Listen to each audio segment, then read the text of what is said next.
Another day, another US jet reportedly downed in Trump's Iran war, as fresh footage and online claims once again fuel questions over whether Washington has suffered another fighter loss. Days after 3 F-15s were accidentally brought down in Kuwait, speculation is now swirling over whether another jet may have been lost there as well. A possible fresh blow to the US military just a day after Iran claimed another F-15 had been shot down near Strait of Hormuz. With F-15s, an alleged Israeli F-16 hit, an F-35 reportedly damaged, and major Reaper losses already in circulation, the Iran war is increasingly being portrayed as a graveyard for top-end US weaponry. The US appears to have lost another F-15 fighter jet in Kuwait, with new footage circulated by Iranian media claiming to show an apparent downing. Iran's press TV shared footage on March 23 that it said was from Kuwait and showed the apparent crash of another F-15 fighter jet. So far, however, there has been no official confirmation from either the United States or Kuwait that a new F-15 loss occurred in this latest reported incident. This comes a day after US Central Command publicly denied an Iranian claim that another F-15 had been intercepted near Hormuz, saying no US fighter aircraft had been shot down by Iran. What is officially confirmed is the March 1 friendly fire incident in Kuwait, when 3 US F-15E fighter jets were mistakenly shot down in separate incidents and all 6 crew members ejected safely. The Iranian military said on March 22 that it had targeted and possibly shot down an enemy F-15 fighter jet during an air defense engagement near Hormuz Island. Iranian reports said the aircraft was intercepted over the country's southern coastal skies, close to Hormuz Island, before ground-based air defense systems fired on it. Fast-linked and other Iranian state-aligned reporting said ground-to-air missile systems of Iran's air defense force struck the American jet after detecting it near the southern coast. A video circulated by pro-Iranian outlets purportedly showed the air defense system locking onto the F-15 before the reported engagement. However, there is still no official confirmation from the United States or Israel that any F-15 was actually lost in the incident.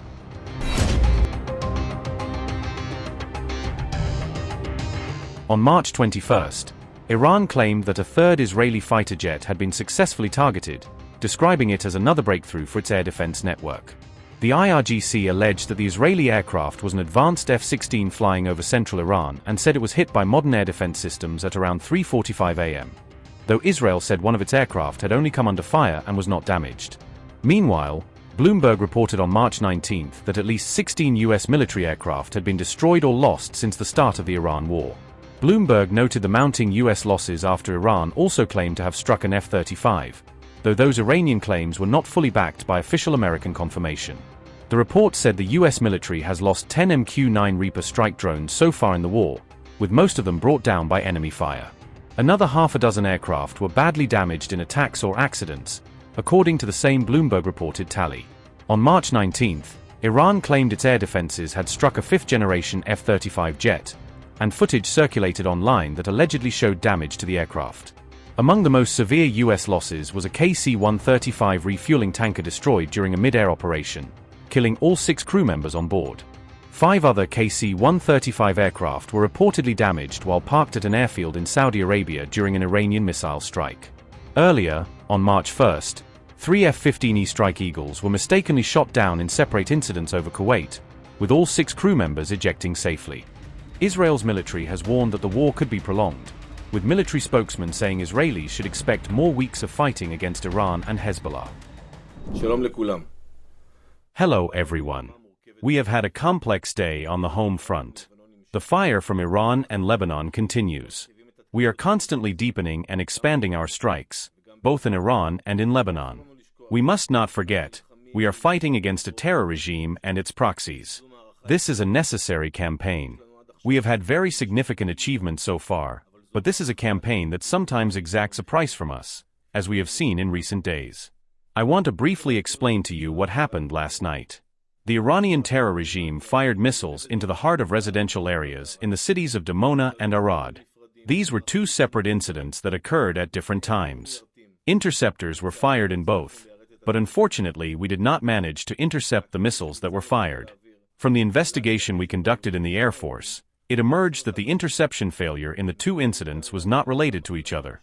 Immediately after the fire, numerous rescue forces from the Home Front Command, together with all security and rescue organizations, carried out scanning and rescue operations and evacuated injured civilians. I would like to take this opportunity to wish everyone a full and speedy recovery. It is important for me to say, the threats we saw tonight are not new. These are missiles that are familiar to us, missiles that have been fired at us throughout the operation.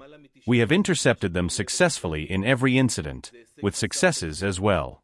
We are investigating the entire operational chain from detection to interception, discovering new things, correcting, and adapting to the situation. The Air Force is conducting a complex defensive battle.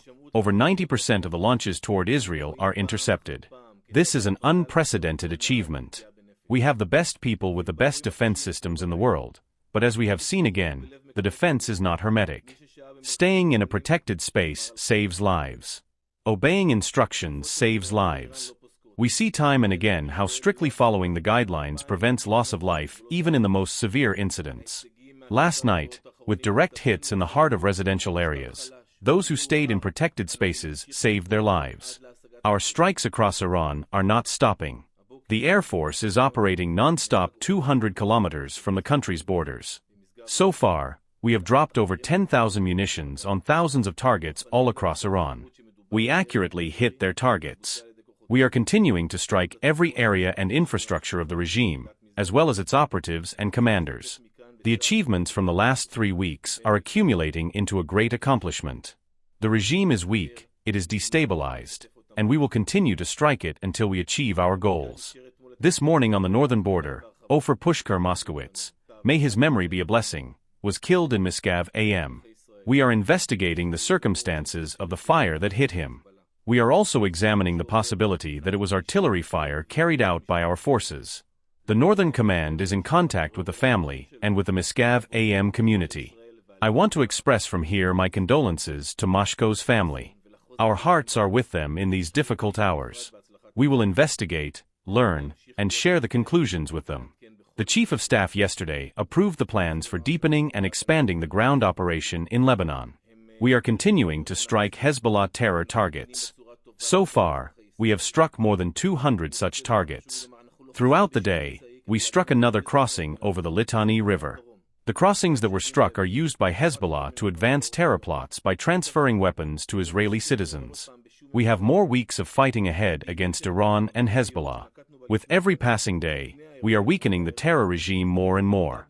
We will not allow the terror regime and its proxies to pose a threat to the citizens of Israel and the existence of the State of Israel. Your resilience and strength on the home front are an inseparable part of the campaign's success. I will continue to be here with you and update you on any development. Questions. Question from Channel 24. Has there been a change in the services policy following the events of the last 24 hours? First, I want to say that our defense systems are multi-layered. They are integrative, they are national, and we are protecting the citizens of Israel in the best possible way. I want to say, it is important for me to say that we do not spare any means to protect every citizen in this country from north to south. Everyone is equal in this regard. I have heard all sorts of things throughout the day. There is no such thing as holding back. I say again, no means are spared. The policy we adopted, the interception policy we adopted before the event yesterday evening, successfully intercepted a large number of missiles. Unfortunately, during yesterday evening's events, the missiles that were fired did not meet their objectives, and we are investigating this. I explained earlier, and we will continue to investigate and refine our defense further, and we will do our best to protect the citizens of Israel.